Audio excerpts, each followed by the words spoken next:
So MC Light, when you saw the Poor Georgie video, that's what made you say, oh, I can do this too. I can do that too. I want to do that too. I don't know if I can, but I want to.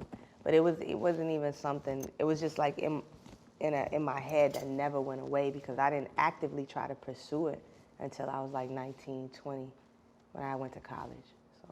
So, you know, you talk about MC Light, talk about yourself. What role do you think feminism plays in hip hop? Oh, a huge role. Looking back, like being in it now and be able to look back and trace the steps, you know, I don't think the culture can move forward like any movement without women. Hip hop is no different from the civil rights movement.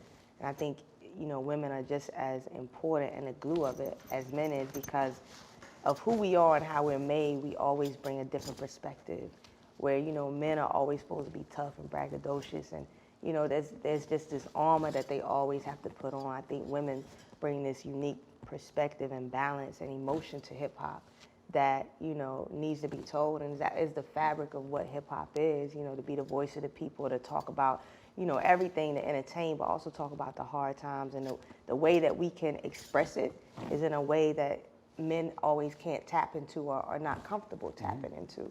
You know what I'm saying? I think we was talking about this yesterday when you were showing me that book about learning your male and feminism, feminine side. Yeah. Like, a lot of men aren't comfortable with tapping into that feminine Sacred masculine side. and divine feminine. Exactly. Yeah. You see how they do Drake. You know what I'm saying? Like, I used to kill Drake for that. Yeah. You know, but then you realize, like, nah, he's been tapped into the right things for a long time. Exactly. Yeah. And it's cool to be vulnerable. It's okay to be vulnerable. But, you know, I understand where for survival men can't.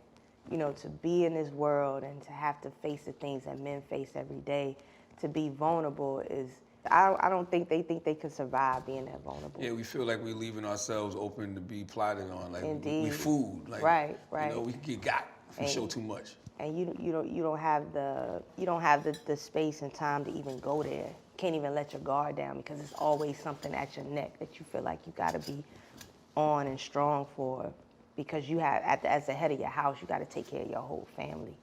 So, you know, I understand where it comes from. So that's where women come in as far as hip hop, you know, to be the voice and to be leaders in a whole different way. Like, look at Queen Latifah, how she came in with UNITY, like, and demanded respect. Like, MC Light, what Lauryn Hill did, like, it was vital to the culture. You know, it's so different to me. Like, when I see MC Light, when I see Queen Latifah, it was like they were leaders, right? It seemed like it became a period in hip hop where the female MC was almost like an accessory. Right. You know what I mean? Right. It was. That happened like 99 into the 2000s, where we became video vixens and trophies, and it was all about our bodies. And like you say, we lost the leadership part, the boss part. Like, Queen was a leader, she was a boss. Like, to take the flavor unit and to put so many men on, and, you know, just to run that like she did. She don't get the credit that, I think we talked about this too, that a P. Diddy or a Jay-Z get as far as the boss that she is. And so, you know, that from like 99 to almost 2010, that's what you saw, the role of females in hip hop.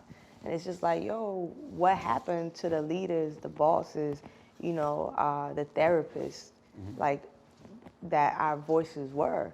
And it felt like it was a real agenda to downplay us. Like, why are we continually being fed this narrative? Like, there's no balance, and you can't say it's profitable. It's been done before.